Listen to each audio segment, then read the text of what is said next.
ఎప్పుడు perfect presentation వీడియోస్ని with pleasant వాయిస్తో చూస్తూ ఉంటారు కదా. ఈరోజైతే మన వ్యూవర్స్ కోసమని ఒక అన్ఫిల్టర్డ్ వ్లాగ్ని షేర్ చేయబోతున్నాను. Welcome back to our channel. నేను మీ సంధ్యా రూపేష్. ఒకవేళ నా వీడియో నచ్చిందనుకుంటే కనుక లైక్ చేయడం మర్చిపోకండి. అలాగే మన ఛానల్ని సబ్స్క్రైబ్ చేసుకోకుండా ఉంటే వెంటనే చేసేసుకోండి. ఇది మదర్స్ డే రోజున షూట్ చేసిన వ్లాగ్. హ్యాపీగా ఎర్లీ మార్నింగే హౌస్ క్లీనింగ్ దగ్గర నుంచి ఇంటి ముందు ముగ్గు, పూజ అన్నీ కూడా కంప్లీట్ చేసేసుకున్నాను. మరి ఇప్పుడైతే నా డే ఎలా గడిచింది వ్లాగ్లోకి వెళ్ళిపోయి చూద్దామా. చూపించు. నైస్ మమ్మా. రాస్తున్నావా?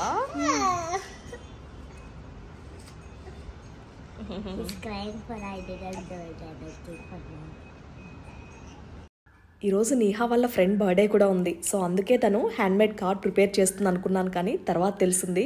సో ఎండ ఎక్కువగా ఉంది కదా, ఇంట్లో వాళ్ళందరికీ టేస్టీ లస్సీ ప్రిపేర్ చేశాను ఈరోజు.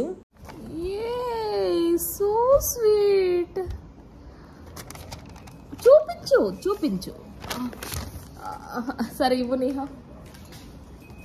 Thank you mama. Thank you so much. బాగా చేసిందో నేహా. చిన్న చిన్న పర్ల్స్ పెట్టి క్యూట్ క్యూట్ ఫ్లవర్స్, చాలా క్యూట్ గా ఉంది అన్న. Thank you so much. Love you mama. Love you mummy. Oh my God, happy mother's day. ఇది నువ్వేనా? నువ్వు బేబీ అప్పుడు ఉన్నావు అదేనా నువ్వు? ఓ మై గాడ్, ఎంత క్యూట్ గా చేసావు తల్లి. See how cute it is. Open this. We open this. ఓ దీన్ని ఓపెన్ చేయాలా ఇప్పుడు?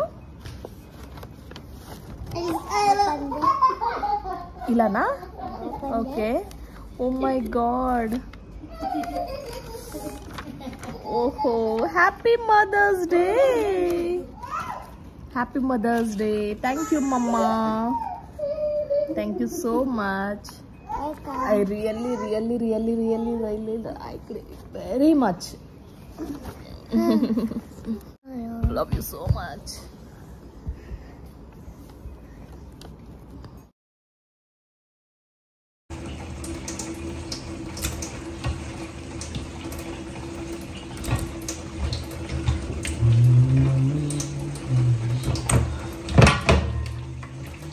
దీనిలో కొంచెం లెమన్ జ్యూస్, కొద్దిగా సాల్ట్, కొద్దిగా పసుపు వేసి క్లీన్ చేసుకున్నాం కదా.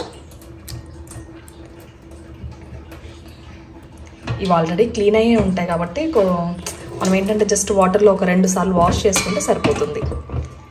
ఇక్కడ నేను తీసుకున్నది వచ్చి బాసా ఫిష్. ఇందులో ఏంటంటే మనకు ముళ్ళులు ఉండవు. ఓసిడి ఉన్న వాళ్ళు లేదు, 2 times చేస్తే సరిపోతుంది. సో ఇప్పుడు దీన్ని మనం మ్యారినేట్ చేసుకోవాలి. ఫిష్ ఫ్రైకి గార్లిక్ వేస్తే బాగుంటుంది, అందుకని చాప్ చేస్తూ ఉన్నా. బట్ కనిష్కాకి నేహాకి గార్లిక్ నోట్లో తగిలింది అంటే మొత్తానికి ఫిష్ తినకుండా మానేస్తారు. ఈరోజు ట్రై చేస్తూ ఉన్నా, చూడాలి ఏం చేస్తారో తెలియదు. కానీ మనకు ఫిష్కి ఏంటంటే గార్లిక్ మంచి ఫ్లేవర్ని ఇస్తుంది, అందుకని చిన్న చిన్నగా చాప్ చేసేస్తున్నాను. ఎందుకంటే ఫిష్తో పాటు ఇవి కూడా మనకు మంచిగా ఫ్రై అయిపోతాయి కాబట్టి ఆ టేస్ట్ డామినేట్ అయిపోతుంది ఫిష్తో మనకు. ఆయిల్ని ఫిల్ చేస్తూ ఉన్నాను. అంతే, ఎప్పటికప్పుడు ఇన్స్టంట్. టైం తక్కువ ఉన్నప్పుడు ఏం చేయాలి? కింద పోతుంది ఆయిల్ బాటిల్.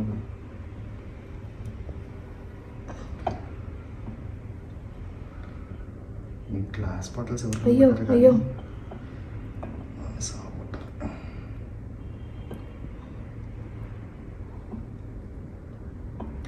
గ్లాస్ కిచెన్లో ఏంటంటే అన్ని మట్టి పాత్రలు, గ్లాస్ బాటిల్స్, గ్లాసెస్ ఇవన్నీ చూసేసరికి బౌల్స్, రూపేష్కి అసలు కిచెన్లోకి రావాలంటేనే భయపడతారు.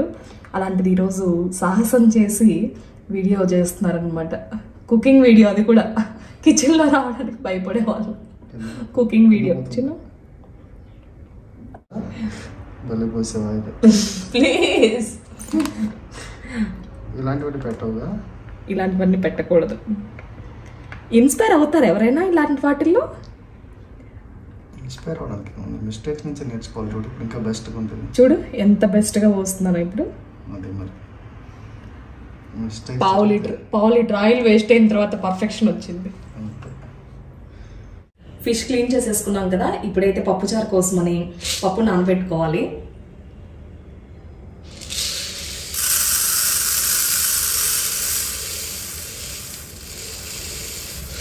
ఇంట్లో అందరికీ పప్పుచారు ఫేవరెట్. చాలా రోజులైంది చేసి.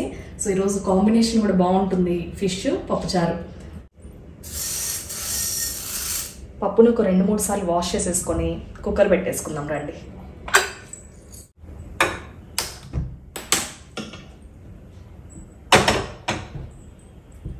పప్పు తీసుకున్న క్వాంటిటీని బట్టి వాటర్ యాడ్ చేసేసుకున్నాను అంతే. ఇంకా దాంట్లో సాల్ట్ కానీ పసుపు కానీ ఏం వేయలేదు. అన్నీ కూడా తాలింపులో వేసుకుందాం, టేస్ట్ చాలా బాగుంటుంది. జస్ట్ ఒక 3 to 4 విజిల్స్ వస్తే మంచిగా సాఫ్ట్గా కుక్ అయిపోతుంది పప్పు అయితే. ఈలోపు పప్పుచారుకు కావాల్సిన చింతపండు పులుపు కోసం నానబెట్టేసుకుందాం. టైం పడుతుంది కదా కొంచెం. నేనైతే దీన్ని ఏం చేస్తానంటే కొంచెంగా ఉడికించుకుంటాను అనమాట. జస్ట్ కొద్దిగా వాటర్ యాడ్ చేసుకొని ఉడికించుకున్నామంటే మనం డైరెక్ట్గా యాడ్ చేసేసుకోవచ్చు. తక్కువ టైంలో అయిపోతుంది.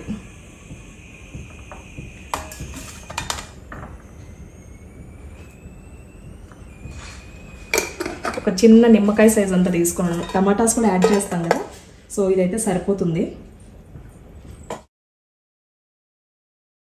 యాక్చువల్గా నేను ఎప్పుడు నాన్ వెజ్ రెసిపీస్ చేసినా సరే, లైక్ చికెన్ ఫ్రై కానీ, బిర్యానీ కానీ, లేకపోతే ప్రాన్ కర్రీ కానీ, ప్రాన్ బిర్యానీ చేసినప్పుడు రూపేష్ నమ్మలేదన్నమాట. ఏంటో ఏదో చాలా టేస్టీగా ఉంటుంది, రెస్టారెంట్ స్టైల్ టేస్ట్ వస్తుంది, ఏం చేస్తున్నావు అనేసి అడిగితే ట్రిక్ మసాలా అని చెప్పేదాన్ని. చెప్తే నమ్మేవాళ్ళు కాదు అసలు. నిజంగానే అంత బాగుంటుందా?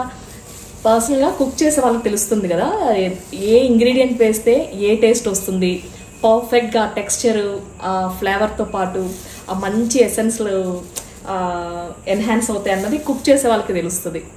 తినే వాళ్ళకంటే కూడా, తినే వాళ్ళకి ఏంటంటే ఓకే చాలా బాగుంది అన్న ఒక్క మాటే తప్ప దాని మసాలాస్ ఏం యాడ్ చేస్తున్నారు, దేనివల్ల టేస్ట్ వచ్చిందో చెప్పలేరు అనమాట.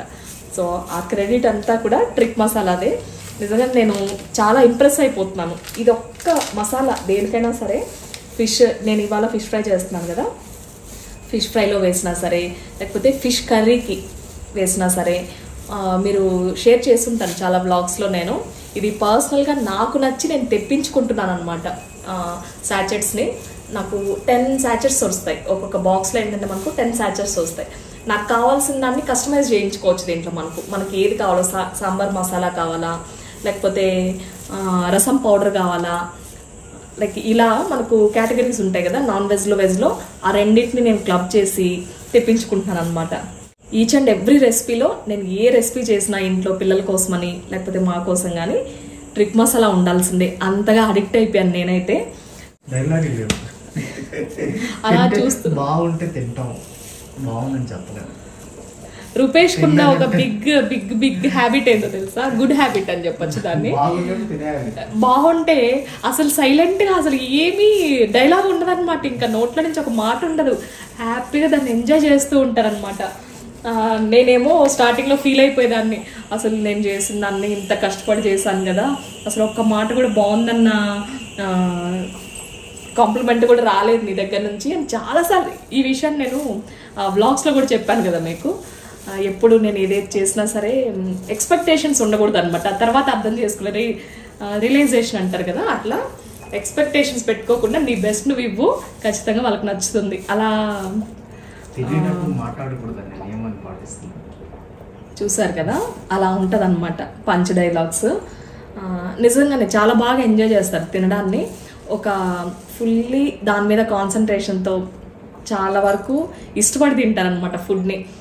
తను ఎప్పుడు చెప్తూ ఉంటారు, ఫుడ్ని ఇష్టపడి తింటాం కదా, అంతే ఇష్టంగా వండడం కూడా అలానే చేయాలి. సేమ్ అదే నేను ఫాలో అవుతాను అనమాట ఇంట్లో. మెల్లమెల్లగా అలవాటు అయిపోయింది అంతే. కానీ బాగుంటుంది మనం ఇష్టపడి చేస్తే. ఫుడ్ టేస్ట్ కూడా చాలా బాగుంటుంది. అండ్ ఇప్పుడైతే రెసిపీలోకి వెళ్ళిపోదామా? ఎక్కువగా ఇంట్లో ఫిష్ అంటే ఇదే ఉంటుంది అనమాట. ఎందుకంటే పిల్లలిద్దరు ముళ్ళులుంటే అస్సలు తాకరు. అండ్ రూపేష్ వాళ్ళకి మించి అనమాట. గార్లిక్ నేను ఏంటంటే బాగా ఫైన్ చాప్ చేసుకున్నాను. సో దాన్ని అయితే యాడ్ చేసేస్తున్నాను. ఇంకొక వైపు రైస్ సౌండ్ వినిపిస్తూ ఉంది కదా, నేను కుక్కర్ అది పెట్టను అనమాట. ఓపెన్గా కుక్ అవుతూ ఉంది.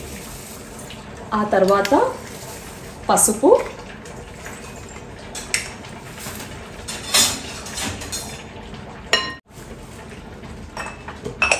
సండే కదా బోరింగ్గా ఉంటుంది, ఇద్దరం కలిసి కుక్ చేద్దాం అన్నట్లు అనిపించింది. సాల్ట్ యాడ్ చేస్తున్నాను. సాల్ట్ అయితే మనకు తగినంత సాల్ట్ యాడ్ చేసేసుకోవాలి. ఆ తర్వాత పెప్పర్,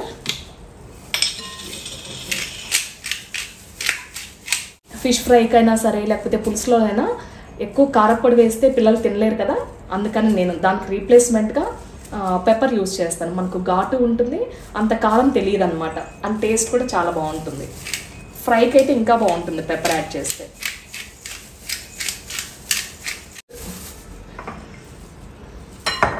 అండ్ ఇప్పుడైతే కారం.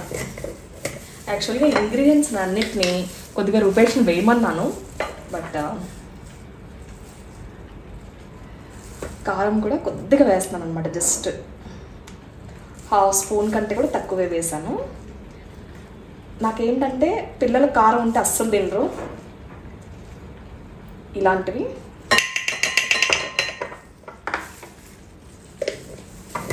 చెప్పాను కదా, కొంచెం పెప్పర్ పౌడర్ యాడ్ చేసేస్తాను. అండ్ ఇంకొక మెయిన్ ఇంగ్రీడియంట్ ట్రిక్ మసాలా. అసలు అవసరం అని చెప్పాలి. అది యాడ్ అవ్వగానే మసాలా ఫిష్కి యాడ్ అవ్వగానే అసలు మ్యారినేట్ చేసేటప్పుడు మంచి స్మెల్ వస్తుంది. సో ఇప్పుడైతే ట్రిక్ మసాలా యాడ్ చేసేద్దాం. ఇప్పుడు ట్రిక్ మసాలాలో మనకు ఎటువంటి యాడెడ్ ఫ్లేవర్స్ కానీ ప్రిజర్వేటివ్స్ కానీ కెమికల్ ఫ్రీ అనమాట. సో హ్యాపీగా మనం రెగ్యులర్ కుకింగ్లో వీటిని యూజ్ చేసుకోవచ్చు. కిచెన్లో ఈ మసాలాస్ చాలా హెల్ప్ అవుతున్నాయని చెప్పాలి. ఎందుకంటే టైం తక్కువగా ఉంటుంది. వర్కింగ్ ఉమెన్కి అయితే ఇంకా చెప్పాల్సిన అవసరం లేదు. ఇంటిని, పిల్లల్ని, అలాగే కుకింగ్ని వీటన్నిటిని మేనేజ్ చేయడం మామూలు విషయం కాదు. ట్రిక్ మసాలాస్లో మనకు వెజ్తో పాటు నాన్ వెజ్ కూడా ఉంటాయి. లైక్ బిర్యానీస్ దగ్గర నుంచి మనకు కర్రీస్ వరకు అన్నీ కూడా మనం ఇన్స్టెంట్గా చేసేసుకోవచ్చు చాలా క్విక్గా. మసాలాస్ వాటికి ప్రిపేర్ చేయాలి, ఇలాంటివన్నీ టెన్షన్స్ ఉండవన్నమాట.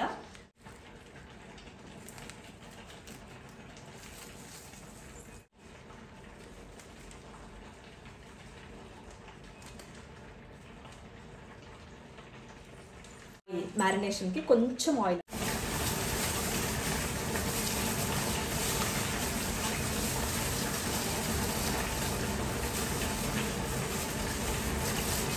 బాగా ముక్కలకన్నిటికీ పట్టే విధంగా మసాలాని మ్యారినేట్ చేసేసుకోవాలి. మామూలుగా ఫిషే హెల్దీ కదా, బాసా ఫిష్లో కొంచెం ప్రోటీన్ ఎక్కువగా ఉంటుంది. ఎంత క్విక్గా మనం కావాలనుకున్నప్పుడు జస్ట్ లంచ్లోకైనా లేకపోతే పిల్లలకి అప్పటికప్పుడు చేసి పెట్టాలి అని అనుకుంటే పప్పు అలాంటివి చేసి దీనికి కాంబినేషన్గా హ్యాపీగా ఇష్టంగా తినేస్తారు. చూసారు కదా, ఇలా క్యూబ్స్ కన్నిటికి నీట్గా మ్యారినేట్ చేసేసుకున్నాను. ఇప్పుడైతే ఇది కొద్దిసేపు ఒక 5 to 10 minutes పక్కన పెట్టేసుకొని ఈలోపు పప్పుచారు కాంచుకునేద్దాం రండి. పప్పుచారు కోసమని 2 బిగ్ సైజ్ ఆనియన్స్ని కట్ చేసుకుంటూ ఉన్నాను. జస్ట్ కొద్దిగా పెద్ద పెద్ద ముక్కలుగా కట్ చేసేసుకోవాలి.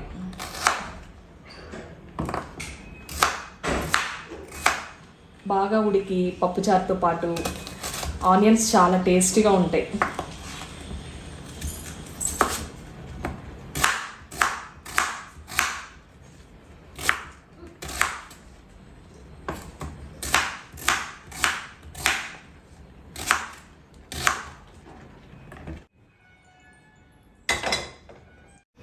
ఆయిల్ మనకు ఒక 2 to 3 స్పూన్స్ పడుతుంది.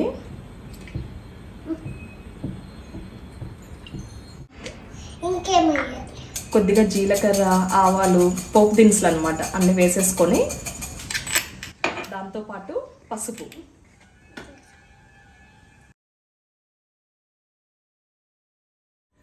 టూ బిగ్ సైజ్ ఆనియన్స్తో పాటు 4 పచ్చిమిర్చిని కూడా ఈ విధంగా కట్ చేసుకున్నాను. సో ఇప్పుడు వీటిని ఆయిల్లో వేసేసుకుందాం.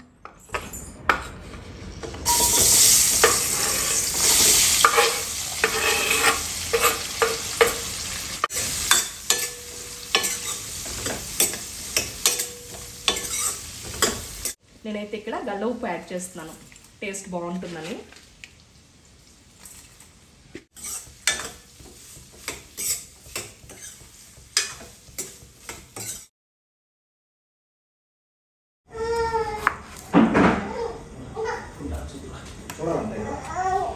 నువ్వు చూడాలా మమ్మ చేసేది?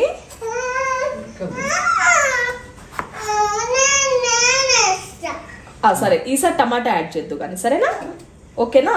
నువ్వు ఇక్కడే ఉండు, నాన్న దగ్గర ఉండు. ఓకే,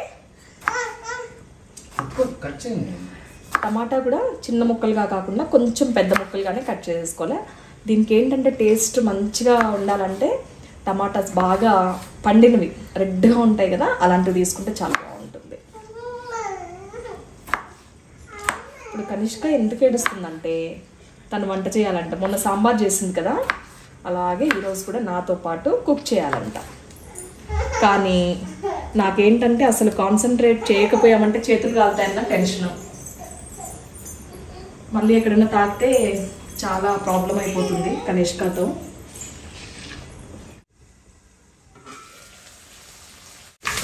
ఇప్పుడు ఇంట్లో మనం కట్ చేసుకున్న టమాటాస్ని యాడ్ చేసేసేయాలి.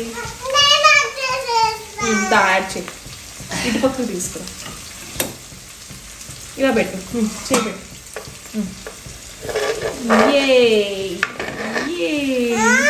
నైస్ మమ్మ, చాలా బాగా యాడ్ చేసావు కనిష్క. ఇప్పుడు ఫ్రై చేద్దామా? నువ్వే అన్ని చేయాలా? నువ్వే అన్ని చేస్తే నీకు కాలుతుంటాను ఇక్కడ. మరి నేనేం చేయను? సరే సరే, తాకుతుంది, జాగ్రత్త. అమ్మకి రెసిపీ చేస్తావా? అమ్మకి రెసిపీ ఇస్తావా ఈరోజు నువ్వు? నేహా, కనిష్క వంట చేస్తుందంట, అమ్మకి హెల్ప్ చేస్తుందంట. ఇప్పుడు కాదు, కొంచెం అది కుక్ అవ్వాలి. కుక్ అయిన తర్వాత కారం.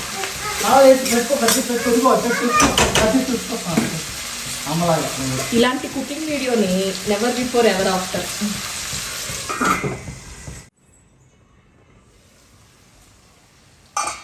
టమాటా కూడా మంచిగా ఉడికిపోయింది. ఇప్పుడు ఇందులో కొద్దిగా కారం యాడ్ చేస్తాను అండ్ స్పెషల్ రసం పౌడర్, దాంతోపాటు ట్రిక్ రసం మసాలా. రసం పౌడర్ ఎంత టేస్టీగా ఉంటుందో తప్పకుండా ట్రై చేయండి, మీకు కూడా నచ్చుతుంది. ఇది ఆల్రెడీ నేను యూజ్ చేశాను కదా, ఇంకా కొద్దిగా ఉంది, ఇప్పుడైతే సరిపోతుంది దీనికి.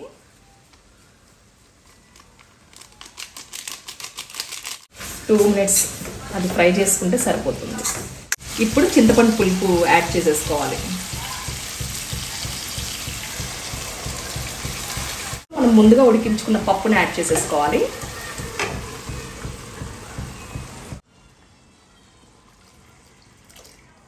పప్పుచారుకి ఇంకొక సీక్రెట్ ఇంగ్రీడియంట్ బెల్లం. కొద్దిగా ఒక హాఫ్ స్పూన్ వేసుకుంటే టేస్ట్ చాలా బాగుంటుంది.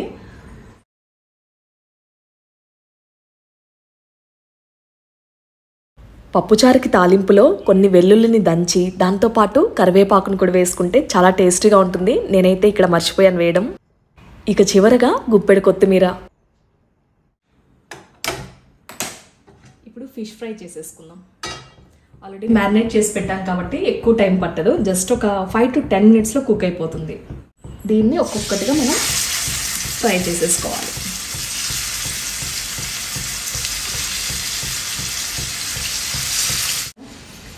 ఫిష్ ఫ్రై చేస్తూ ఉంటేనే చాలా మంచి స్మెల్ వస్తూ ఉంది. మనం ఎక్స్ట్రాగా ఎలాంటి గ్రైండ్ చేసిన మసాలాస్ కానీ ఏవి వేయాల్సిన అవసరం లేదు, జస్ట్ ఒక ట్రిక్ మసాలా యాడ్ చేస్తే సరిపోతుంది.